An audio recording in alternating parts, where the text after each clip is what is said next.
Average international school প্রতি বছরের নাই এবারও পিঠা উৎসব উদযাপন করছেন এবং এবার বেশি জাঁকজমক করে এই পিঠা উৎসব উদযাপন করছি আমরা। এখানে প্রায় ৭৬টি স্টল দিয়েছে। আমাদের এই স্টলের মালিক হচ্ছে আমাদের ছাত্রছাত্রীরা এবং তারা বাসার থেকে এই পিঠাগুলো বানিয়ে এখানে প্রদর্শন করছে এবং সেই পিঠা আবার আমাদের অভিভাবক এবং অতিথিবৃন্দরা এটা ক্রয় করছেন। দেখেন, স্বৈরশাসক পতনের পরে একসময় আমার পিস স্কুল আমু প্রতিষ্ঠাতা একজন সদস্য সে সময় 2016 সালে এটা বন্ধ করে দেয়। আমার এই এভারেজ ইন্টারন্যাশনাল স্কুল 2015 সালে আমি প্রতিষ্ঠা করেছি এবং আমি ফাউন্ডার চেয়ারম্যান এবং আমি প্রতিষ্ঠাতা।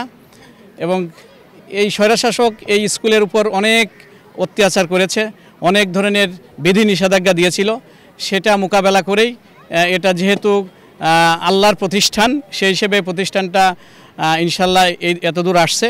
কিন্তু 5ই আগস্টের পরে আপনার কিছু বিতর্কিত ব্যক্তি যারা সকালে মানে দিনে এবং রাতেও স্বপ্ন দেখে, তারা এই স্কুলটাকে মানে নিয়ে স্বপ্ন দেখে যে স্কুলটা আবার আমরা তাদের কবজায় নিতে পারি কিনা।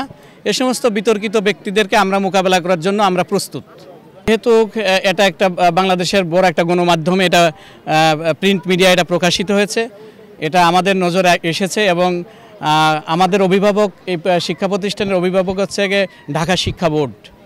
ঢাকা শিক্ষা বোর্ড এটা নজরে নিয়ে এসে তার সার্টিফিকেট যাচাই বাছাইয়ের জন্য আপনার যে সমস্ত প্রতিষ্ঠানে দরকার সেই সমস্ত প্রতিষ্ঠানে এটা তারা পত্র দিয়েছিলেন। সেখান থেকে তার এই সার্টিফিকেট জাল বলে প্রমাণিত হয়েছে এবং পরে শিক্ষা বোর্ড, যেহেতু আমি এই প্রতিষ্ঠানের প্রতিষ্ঠাতা চেয়ারম্যান এবং গভর্নিং বডির সভাপতি, সেই হিসেবে আমাকে একটা নির্দেশনা দিয়েছেন। সেই নির্দেশনার আলোকে আমি একটি তদন্ত কমিটি গঠন করেছি। এই তদন্ত কমিটির চলাকালীন ওনাকে আমি সাময়িকভাবে অব্যাহতি দিয়েছি এবং এটা আইনগতভাবে আমরা এটা মোকাবেলা করছি ইনশাল্লাহ।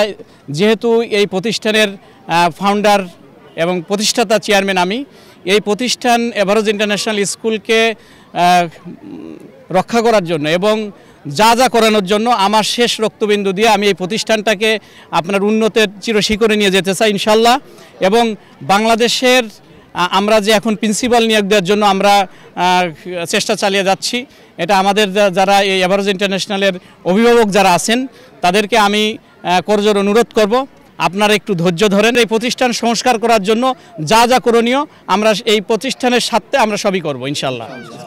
মেলা আমি খুবই সন্তুষ্টি এবং আমার কাছে খুব সন্তোষজনক মনে হয়েছে এবং এই যে বাচ্চাদের যে স্বতঃস্ফূর্ত অংশগ্রহণ করেছে এবং আমাদের যে অভিভাবকরা আসছে এই মেলাটাকে একটা জমজমাট পর্যায়ে নিয়ে গেছেন এবং আমি এই মেলার আশু কামনা করছি এবং ভবিষ্যতে আরও আমরা ভালো কিছু চাই, যাতে আমরা আরও স্টল বেশি করে দিতে পারি, লোক সমাগম আরও বেশি হয়, সেটার জন্য আমরা চেষ্টা চালিয়ে দেবো ইনশাল্লাহ।